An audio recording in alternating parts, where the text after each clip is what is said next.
शिखराप्रमाणे उत्तुंग आणि हिमधवल असलेल्या आपल्या प्रासादात श्रीराम गृहस्थाश्रमाची सौख्य भोगू लागले. हे राज्य आता श्रीरामांच्या स्वाधीन करावं असं राजा दशरथाच्या मनात आलं. गुरुजन, मंत्री आणि स्वकीयांना सांगून त्यांनी राज्याभिषेकाचा मुहूर्तही काढला.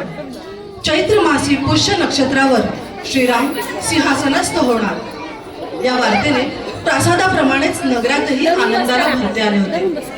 कौसल्य इतक्यात सुमित्रा आणि कैकेयी या त्यांच्या माताही आनंदित होत्या.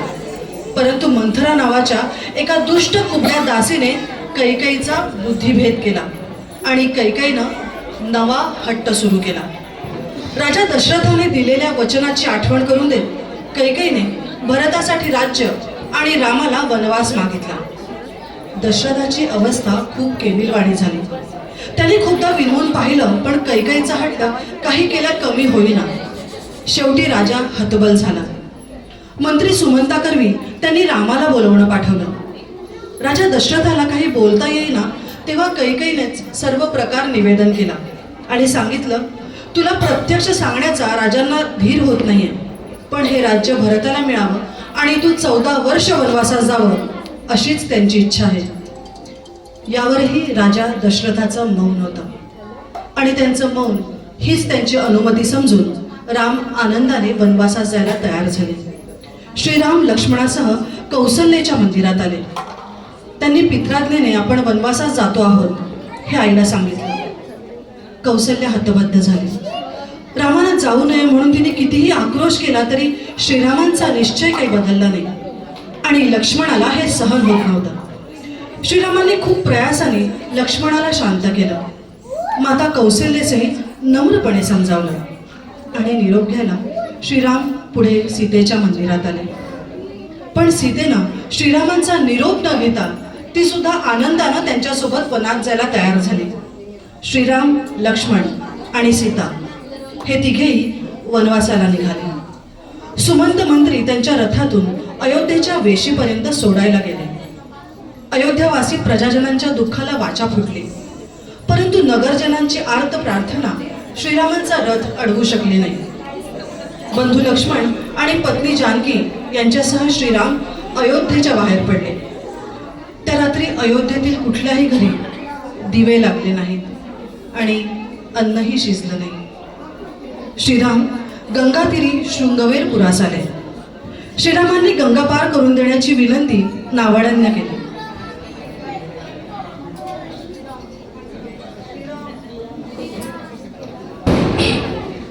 श्रीरामांनी गंगा पार करून देण्याची विनंती नावाड्यांना केली.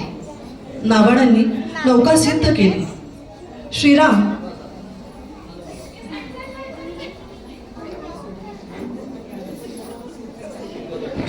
सीतेसह नौकेत चढले.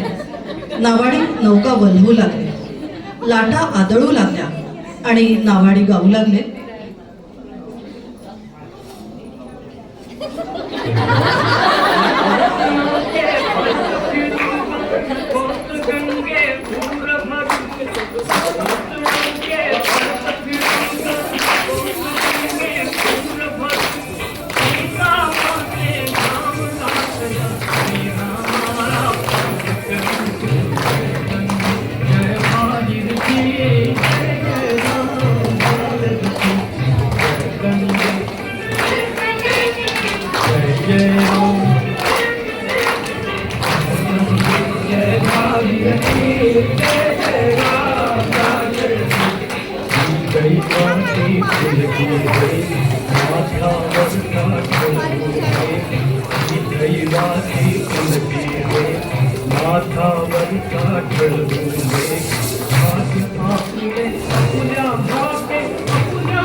नावाडांनी श्रीरामांना गंगा पार केले. वनविहार करीत ते चित्रकूट पर्वतावर पोहोचले.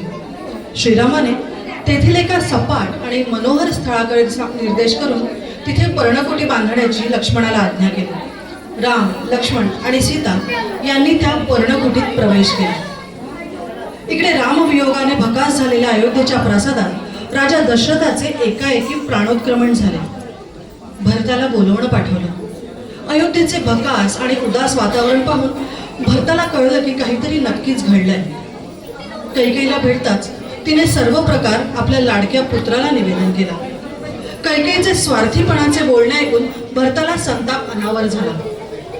कठोर शब्दांनी कैकेयीची निर्भत्सना करून भरत श्रीरामाच्या शोधासाठी अयोध्येबाहेर पडला आणि चित्रकूट पर्वतावरील पर्णकुटीत आला. त्याने श्रीरामांच्या चरणाला मिठी मारली. भरताने मोठ्या कष्टाने पितृनिधनाची वार्ता त्यांना सांगितली. सर्व आश्रमावरच दुःखाची कळा पसरली. भरत पुन्हा पुन्हा श्रीरामांना अयोध्येस येण्याचा आग्रह करीत होते, पण श्रीरामांनी नम्रपणे नकार दिला. पित्याच्या आज्ञेप्रमाणे 14 वर्ष वनवास भोगूनच मी अयोध्येत परत येईल, तोवर तू राज्य सांभाळ. शेवटी भरताने रामाला त्यांच्या पादुका मागितल्या. श्रीरामांच्या चरणधुळीने पावन झालेल्या पादुका भरताने अयोध्येस आणल्या. त्या पादुकांनाच त्याने राज्याभिषेक करवला आणि स्वतः नगराबाहेर राहून राज्यकारभार सांभाळू लागला. इकडे श्रीरामांनी चित्रकूट पर्वत सोडला. प्रवास करीत ते दक्षिणेस आले. सुतीक्ष्ण आणि अगत्सिंह या महर्षींनी राम लक्ष्मणाला दिव्य आयुधे अर्पण केली होती. 10 वर्षानंतर श्रीराम गोदावरी तटावर पंचवटीत आले. येथे पर्णशाळेच्या ओट्यावर बसले असताना एक अद्भुत स्त्री आश्रमाच्या अंगणात आली. लाडीगोडीने बोलत ती श्रीरामांशी लगट करू लागली.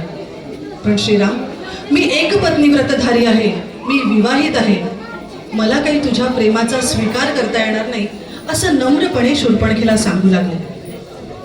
पण शूर्पणखा जानकीच्या अंगावर धावून गेली. इथे श्रीरामांच्या आज्ञेसर श्री लक्ष्मणाने खड्ग उपसलं आणि शूर्पणखेचं नाक आणि कान कापलं. भयंकर आक्रोश करीत ती राक्षसी राणा वनातून किंकाळ्या फोडीत पळू लागली. आपले बंधू लंकापती रावणाजवळ जाऊन तिनं तिचं गाऱ्हाणं मांडलं आणि सांगितलं, तुझ्या बहिणीला ज्याने विद्रूप केलंय त्याचा सूड घे, सूड घे.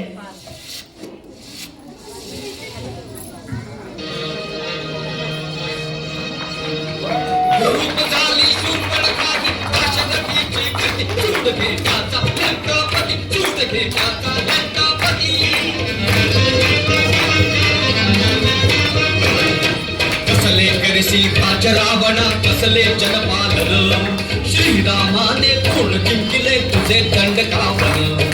सत्ता घात नाही तरीही कर्तव्याची स्तुती, चूड घे त्याचा लंकापती, चूड घे त्याचा लंकापती.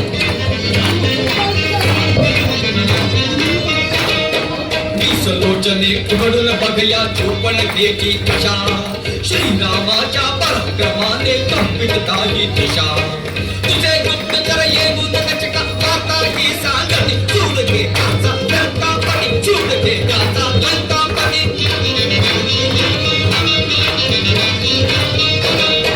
तूच काय रे कुबेर जिंकून पुष्पक नेले घरी, तूच काय तो वहिली जाने तक्षक सुंदरी.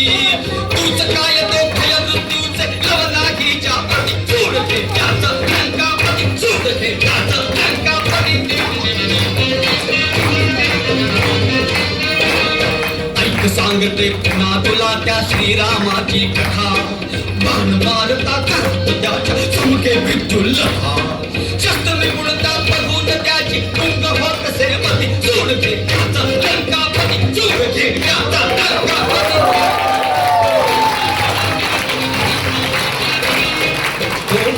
देखील श्यामल भूमीवरती स्मर, त्याच्या संगे कनककन्निका रती पुण्य सुंदर.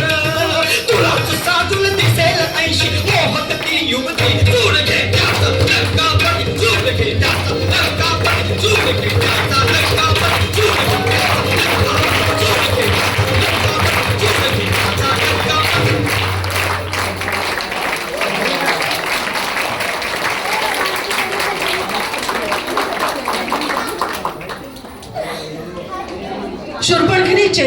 दशानन रावण रामाशी युद्ध करून सीताहरण करण्याच्या उद्योगाला लागला. त्याने मारीचास मृगरूप धारण करावयास सांगितलं आणि स्वतः याचक यतीचा वेश धारण करून त्याच्या पाठोपाठ पंचवटीत गेला. मारीच सुवर्ण मृगाचं रूप घेऊन पर्णकुटीच्या भोवताली फिरत होता. कुटीच्या अंगणात फुलं तोडण्याला सीतेला तो दिसला. मारीचानं धारण केलेलं अभूतपूर्व मृगरूप पाहून सीतेने त्या मृगाचा हट्ट धरला.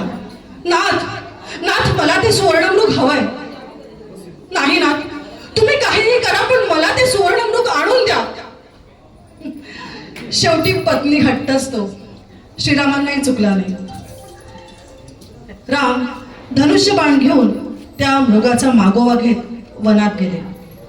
काही वेळाने श्रीरामांचा बाण लागताच तो मायावी राक्षस लक्ष्मणा धाव असं मानवी वाणीने ओरडला. आवाज श्रीरामचंद्रांसारखा होता. सीतेने लक्ष्मणाला त्यांच्या शोधार्थ पाठवलं.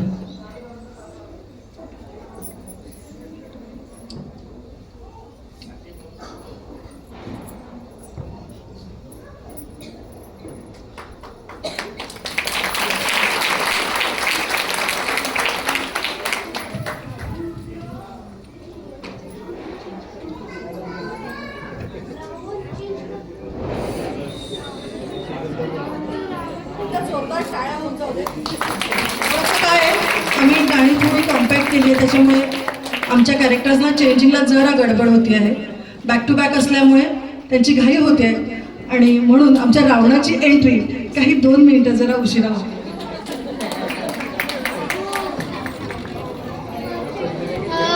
फक्त आम्ही तिघीच नाही तर आमच्यासोबत अजूनही काही जण आमच्यासोबत डान्स, जसं की काजल होती मदतीला आमच्या, शीतल बलकरनी पण मदत केली आहे, रोशिका घोळवे हिने सुद्धा मदत केली. एवढे सुंदर जे डान्स तुम्ही बघतायत ते प्रॉपर डान्सर्स आहेत. त्यांनी मुलांना छान ट्रेन केलंय म्हणून हे एवढा सुंदर कार्यक्रम आपण आज बघतोय.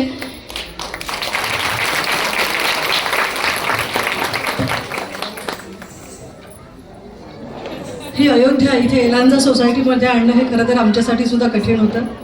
आमच्या हाताशी आलेली मुलं ही अगदीच तुम्ही बघितलं नमन साधारण 2 वर्षांचा वगैरे असेल आणि 10 वर्षांपर्यंतची 12 वर्षांपर्यंतची ही मुलं होती.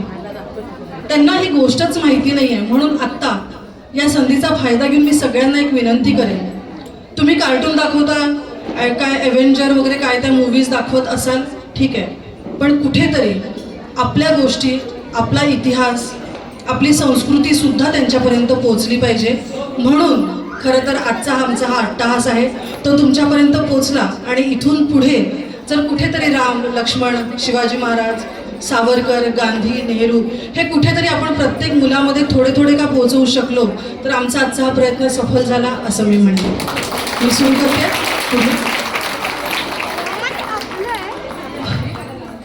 आश्रमात ती एकटी असताना संधी साधून यतिवेश धारण केलेला रावण पुढे येतो आणि सीतेला भिक्षा मागू लागतो. सीता भिक्षा देण्यास बाहेर येते आणि रावण तिला उचलून रथात घालून लंकापुरीचा रस्ता धरतो.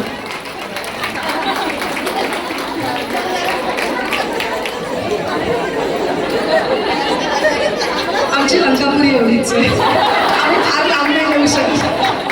त्याच्यामुळे आम्ही इथल्या इथेच त्यांना रथात बसवलं आणि लंकापुरीला पाठवलं. इकडे त्या मायावी मारीचाचा वध करून श्रीराम परत येताना त्यांना लक्ष्मण दिसला. घाबरून ते दोघे बंधू आश्रमात आले. पर्णशाळेत सीता नव्हती. ते दोघे बंधू जानकीच्या शोधासाठी दक्षिण दिशेचा मार्ग चालू लागले.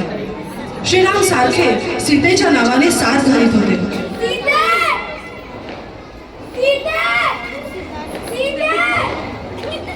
तोच एक पक्षी श्रेष्ठ रक्ताने माखलेल्या अवस्थेत त्यांना जमिनीवर पडलेला दिसला. या रक्ताने माखलेल्या पक्षीरूपधारी राक्षसालाच क्षण केली असली पाहिजे अशा कल्पनेने श्रीरामांनी त्याच्यावर बाण रोखला. तेव्हा पक्षीराज जटायू त्यांना बाल चालवण्यापासून अडवतात आणि म्हणतात,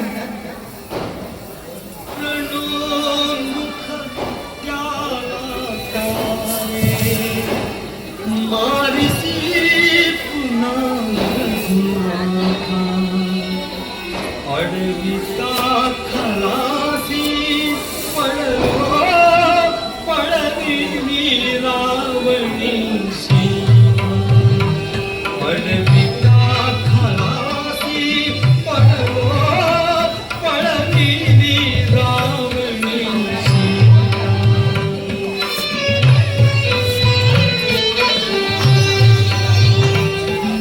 प्राण ओचली